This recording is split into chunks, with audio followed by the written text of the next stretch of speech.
I want to spend the balance of today showing what's behind the curtain. This is a timeline of what happened to Grace on her last day on earth. So her first day in heaven was October 13th of 2021. I'm going to start with 7 o'clock in the morning. At 7 o'clock in the morning, this was the start of the 5th day that Grace was on a sedation med called Precedex.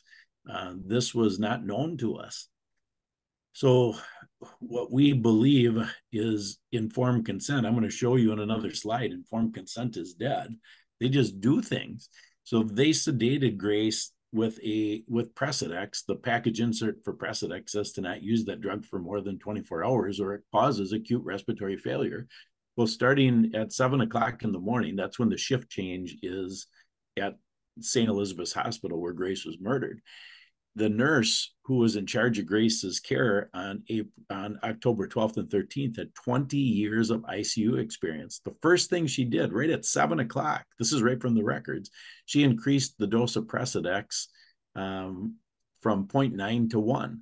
All right, so you might think, well, that's not significant. Well, interestingly, Grace had a reaction to Precedex at 1 units earlier, and that reaction was ignored. Then in the same hour, she increased the dose 2 more times. They were hell-bent on sedating Grace instead of taking care of us. We received a phone call then from the doctor at 10:12 in the morning. And the purpose of that call was to see if we would give a pre-authorization for a ventilator.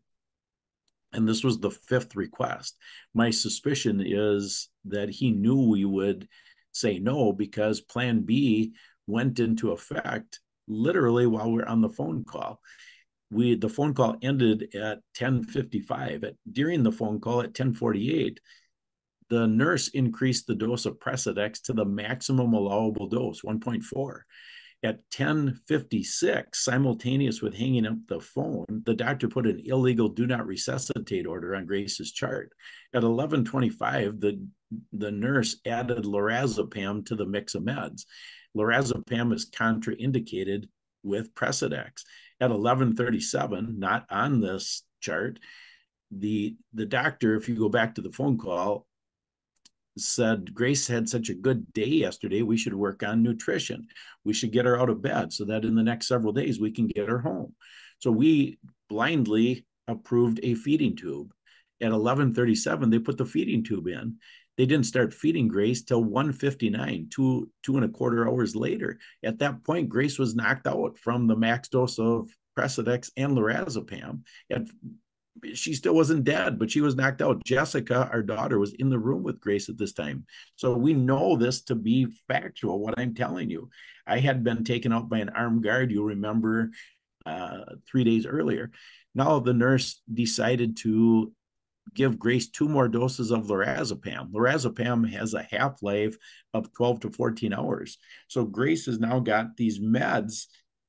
Her body is like a syringe. Well, that's still not enough. At 6:15, they gave Grace morphine. And if you look at the morphine package insert, Roy, it says not only are those meds contraindicated, but you're supposed to have the reversal drug bedside and monitor the patient. No doctor or nurse came in the room after the morphine was administered. At 6:37, they finally stopped the Precedex. Precedex should have been stopped before the morphine. At 6:43, the doctor called us at home, Cindy and I, again, referencing a good day. He said, Grace had another good day. I just gave her morphine. And we said, of course, what's the reason you gave her morphine? He said, to slow her breathing down. So we thought, well, he's the doctor. We've been programmed to trust the white coat. And as you can see very quickly, Jessica called us shortly after because Grace was getting cold. She's begging the nurses to come in. Nobody would come in. And she said, Dad, Grace's numbers are dropping like crazy. I said, get the nurses in. She said, I've been trying. They refused. And so we started screaming, save our daughter. And from outside the hall with a guard present, they hollered back, she's DNR. That's when we learned Grace was DNR. And we hollered back, she's not DNR, save our daughter. And they refused. And we watched Grace die on that FaceTime call at 7:27. on the 13th of October.